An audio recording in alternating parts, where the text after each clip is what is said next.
В обновленном здании с новым названием Татарский драматический театр Челнов получил имя заслуженного деятеля искусства СССР, татарского прозаика, драматурга Аяза Гилязова. Конкурс на лучшее название был объявлен в июне. Всего от жителей города поступило 187 заявок, где челнинцы предложили более 200 названий.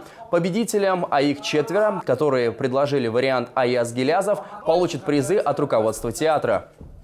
У нас 4 победителя определились. Это у нас Саидова Алсу, педагог, Аюпова Зиля, студентка, Закирова Гульнас, она певица. И также у нас Файрушина Рузиля, пенсионер.